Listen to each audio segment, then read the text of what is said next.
The Lord be with you. A reading from the Holy Gospel according to Matthew. Glory to you, Lord. When Jesus heard that John had been arrested, he withdrew to Galilee. He left Nazareth and went to live in Capernaum by the sea, in the region of Zebulun and Naphtali, that what had been said through Isaiah the prophet might be fulfilled.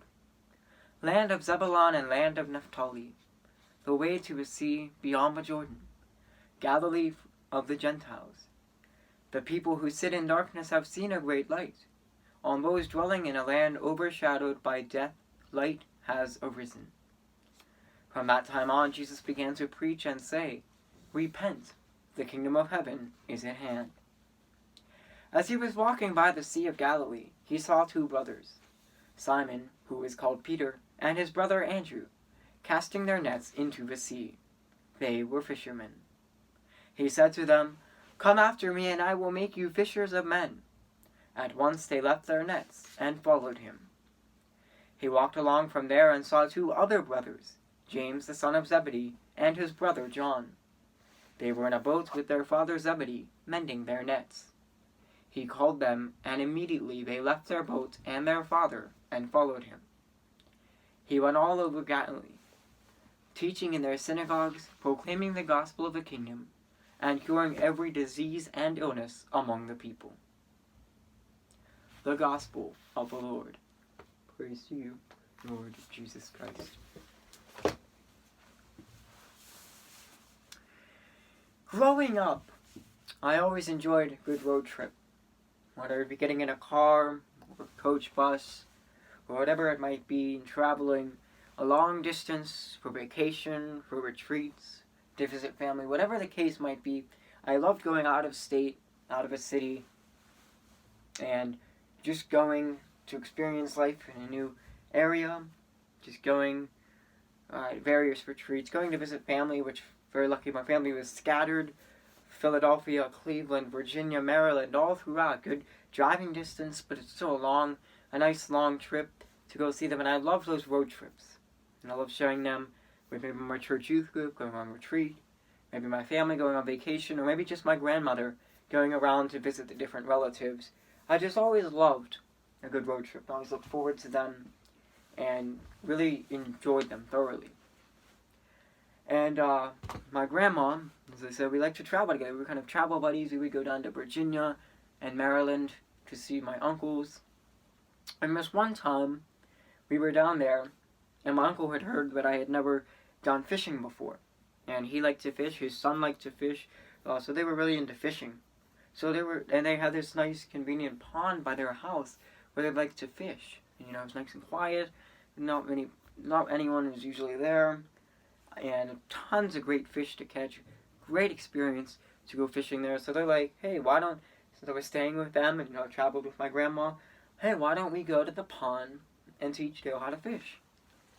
And so sure enough, we walked, a short walk from their house, just go through their backyard and down the street a little bit, and we came across this nice fishing pond, very isolated, a huge pond full of amazing fish, tons of fish, and there was nobody else there. It's a beautiful evening, huge pond, and it's just us in the middle of nowhere, surrounded by these beautiful trees.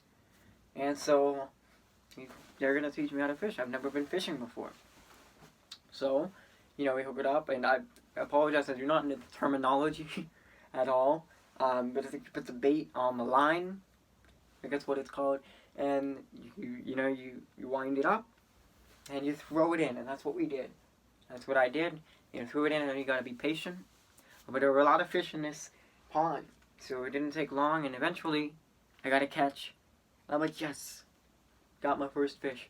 Like, this is amazing. I can't wait to pull this out and start reeling it in, nice and slow, kind of speeding it up. I was just trying to reel it in, and this fish is a massive fish. I'm having trouble getting this in.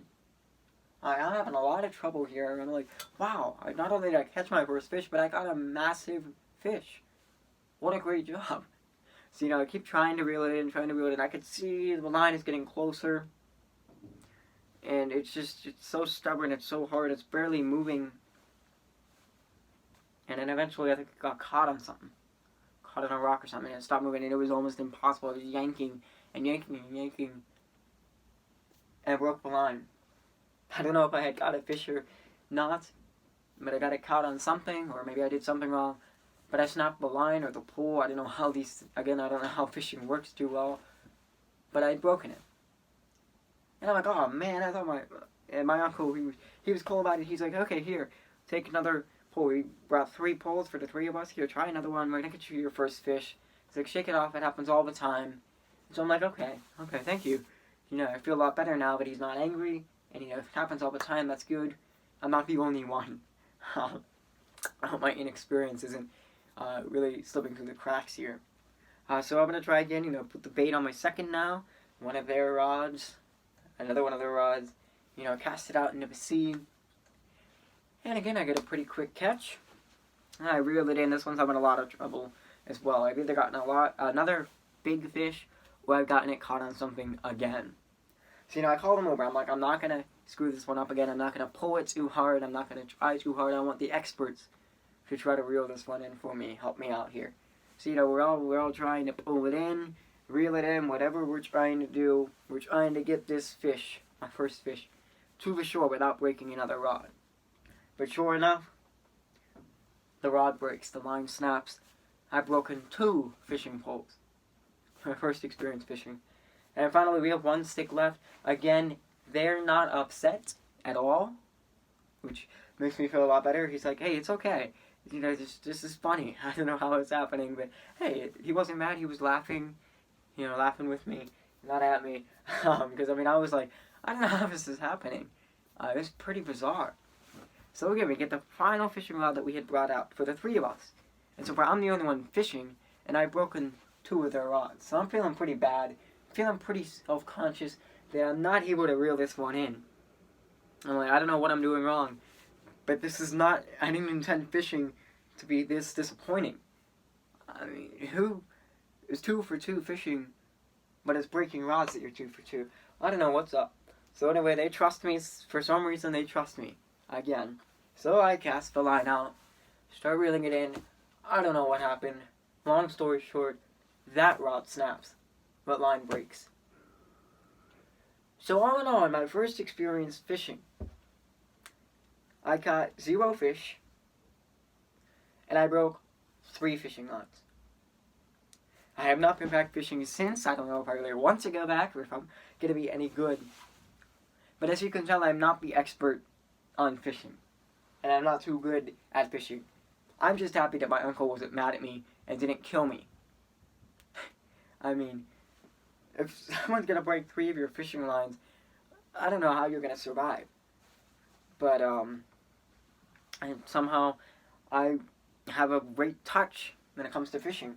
And that's breaking fishing poles. So just a fair warning, if anyone wants me to go out there for my second experience fishing, just be careful. I'm most likely going to break your fishing lines. I don't know how, but I'm just cursed in that way. But again, I'm not the expert on fishing, as that story tells. But fishing is the main occupation that we hear about in today's gospel reading. It's a central idea in today's gospel reading, and I'm like, how am I going to talk about fishing? Because I have 1 experience fishing and a very unsuccessful experience as well. But we hear that Peter, who at this time is called Simon, and his brother Andrew were fishermen, and then the sons of Zebedee, James and John, were fishermen. And another funny story is that if I were to have children, I would most likely, and this nothing to do with the apostles, just names that I like, I would most likely name my first 2 children James and John. No, there's reasons behind that. Again, it has nothing to do with the Bible, but if I were to do that, then I think you'd have every right to call me Zebedee. It kind of makes sense. Just a funny joke. It's probably not funny at all. I'm sorry. But whenever I think of the sons of Zebedee, I'm like, boy, my name should have been Zebedee. Because I had a son James and a son John. If I choose the route of marriage. But anyway, back to the gospel reading. We hear about fishing, which again, I'm terrible at. And these guys are great at it. And back in the day, fishing was very important. It was a very meaningful part of life. It was I don't know if it was very well paid, but it was an important job because people ate a lot of fish. People used fish for a lot of reasons. And these fishermen were very valued because they caught all the fish that people would eat and use for different reasons. And you got to give a lot of credit to the fishermen, to these two sets of brothers and their families and all the other fishermen out there. It was a smelly job. It was a boring job, I'm sure, at times. It was a monotonous job.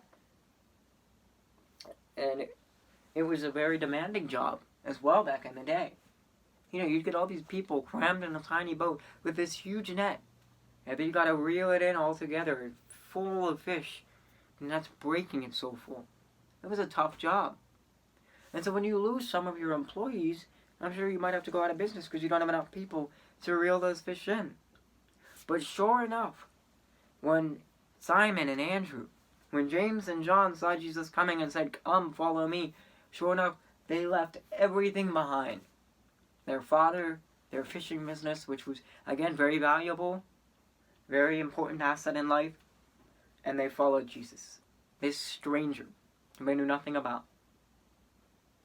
Jesus calls each and every one of us every day to serve him in ways both big and small, to follow him, to do what he wants, to follow in his footsteps, whatever Jesus calls us to do, to help others, to give to charity, whatever it is Jesus calls us to do, he calls us by name each and every day, like he called the four first apostles in today's gospel reading. How do we respond to Jesus' calling, to his invitation that he gives us day after day? Are we willing to surrender, to leave everything behind, to leave behind our past mistakes, to leave behind a great deal of money, a great deal of success, a great deal of fame, in some cases, not a happier, what secular society says, a happier life? Are we willing to leave the best job and a beautiful woman? Are we able to leave a family that we could have had to follow Jesus? Whatever it is, are we leaving our family, our father, our business? Are we leaving our work? Whatever it is that Jesus is calling us to do, are we willing to leave everything behind and follow him? Or do we have these second thoughts? Do we have these, well, let me do it after this? No. The apostles had it right. They followed Jesus on the spot. Jesus said, "Come and follow me." And they did.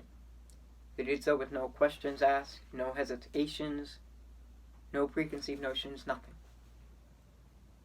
Jesus said, "Follow me," and they did it. They left their great job. They left their father. They left the other men in the business. They left their whole life behind to follow Jesus, who they did not know. We know a little bit about Jesus. We know who he is. We know what he did. We know what he will bring to us. But these guys knew nothing about him, and they were willing to surrender to him. Here we are, and myself included, we hesitate. We doubt. We question. We need to pray. That is our prayer this morning. Heavenly Father, grant us the ability to surrender. Grant us the gift of compliance, humility, whatever it might be, to leave everything behind and follow Jesus, and also to hear the voice of Jesus calling us by name, "Come and follow me." Heavenly Father, help us to be like the first apostles, like Andrew, Simon, James, and John. Help us to hear the voice of Jesus in our lives, and immediately, with no questions asked, no ands, ifs, or buts about it, follow him and leave everything else behind.